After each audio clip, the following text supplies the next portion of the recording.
My husband and I have two good friends out in Joshua Tree. Several weeks ago, we drove out for the weekend. The four of us were going to a small concert. John Doe from the band X. After the show, we were catching up, just bullshitting. They had mentioned several months back that a friend of theirs who didn't really have much family left had passed away. It fell on them to get his house and property in order. Go through everything, decide what to save, what to sell, what to donate, what to throw away. And there was a lot. This didn't take place over a weekend. It took place over several months since there was so much to tackle. They said something that struck me deeply. Their friend had several large boxes of family photos. Not just a smattering of photos, hundreds, generations of memories.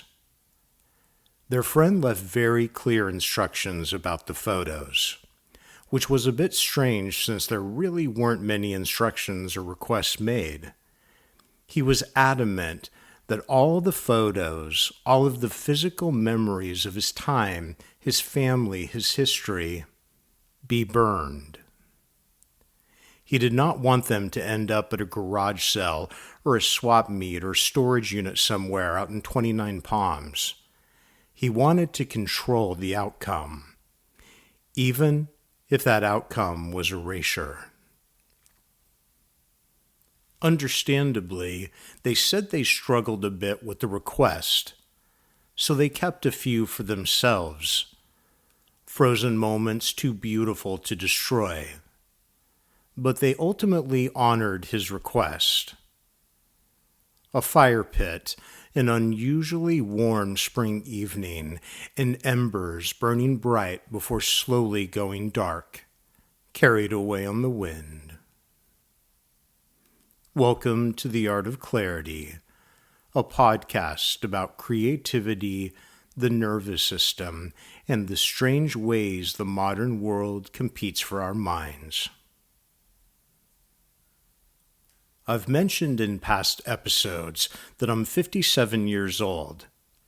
Because of my age, people passing is becoming more common.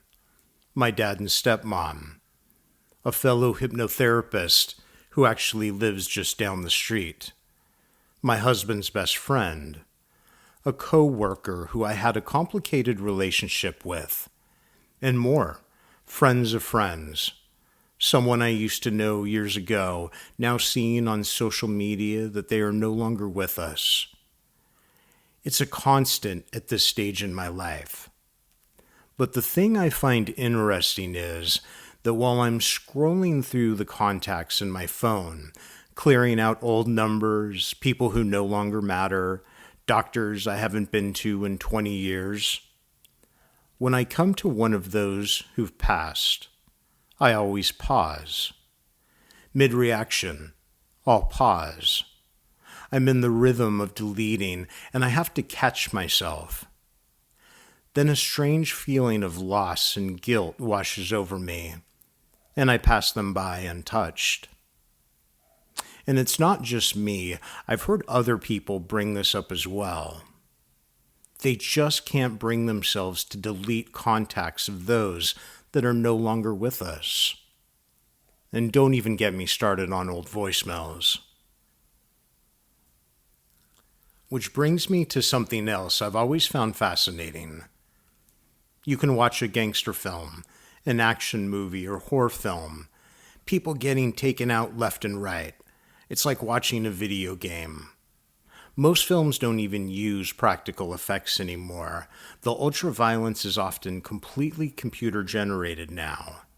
Digital blood, digital flesh, bone made of ones and zeros. Little reaction, little emotional residue. But the second a dog is put in danger, the second a dog gets caught in the crossfire, I'm out. Almost everyone I know is out. Which makes me wonder if emotional connection has less to do with realism and more to do with intimacy. Familiarity, recognition, attachment. Certain things bypass abstraction and hit us somewhere much deeper because they feel connected to us specifically. Maybe that's why an old voicemail can feel more emotionally overwhelming than an entire box of photographs. Certain things bypass intellectual processing and hit directly at attachment. My dad collected cars and pocket knives. When he passed, keeping the cars was out of the question. No room to store them, not wanting to worry about upkeep. They were sold. His pocket knives went into a large box and were given to me. They sit in my attic now. I love them. I go up there every so often and look through them. They, of course, remind me of him. Him growing up and spending time in the woods hunting. Later, Mr. Fix-Anything. Then the boss man. I can relate those pocket knives to different eras of his life. I can project a vague timeline onto them. I hope to always have them, but if I'm being honest, if I had to choose between my dad's collection of pocket knives or his contact information still sitting in my phone along with several saved voicemails, I'd be hard-pressed to choose. I may actually choose digital over physical, and I'm not entirely sure why. It doesn't make sense on the surface. Why does a tiny digital artifact sometimes feel more emotionally alive than physical reality? Maybe it's because a contact in your phone from someone who's passed still implies the possibility of future contact. That's why deleting them feels different. A photograph, or my dad's old box of pocket knives, captures the past.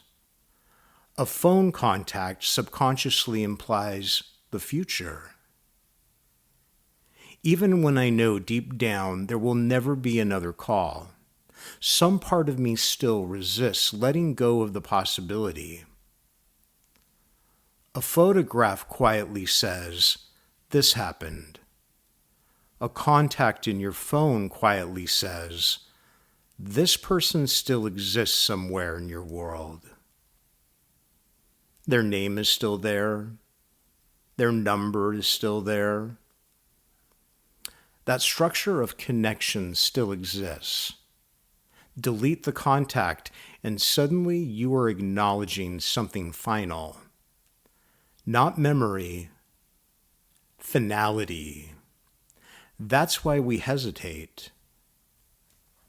And voicemails may be even more powerful. A voicemail isn't static like a photograph. It's active. Breath, cadence, timing, personality. Someone speaking directly to you from another moment in time. Almost like preserved consciousness.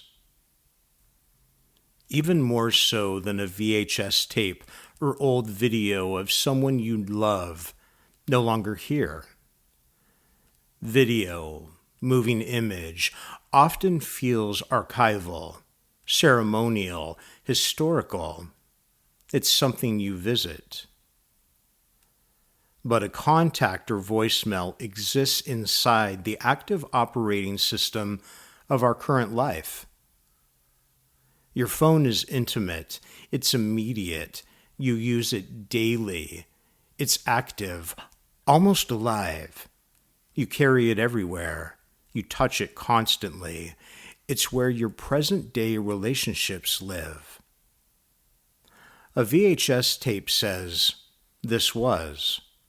A voicemail says, "I'm still here waiting."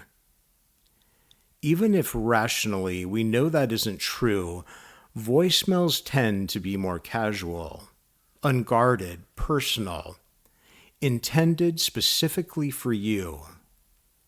They preserve relationship dynamics, not just memory. Voicemails are often mundane. Hey, call me back. Don't forget to swing by Target on your way home. I'm just now leaving the gym. But they paradoxically feel more alive because that's how real life actually sounds. It's not cinematic. It's not curated. Just existence unfolding normally, which can be devastating after someone is gone. Video feels trapped in the past. Voicemails and contacts feel suspended in the present. That's why they hit so hard. This also connects to the way social media memorialization feels so strange to many of us. Facebook birthdays for the dead, suggested memories, Spotify playlists, text threads that remain frozen mid-conversation. We're being haunted digitally in the modern world, not in a horror sense, but in an emotional sense. Technology is reshaping the architecture of our grief. I was cleaning out old voicemails the other day on my phone, scrolling year by year, 2026, 2025, deleted, 2024, 2023, more deletions. It had been a while since I had gone through my voicemails, obviously. Then 2022. Hey Gary, just checking in on you.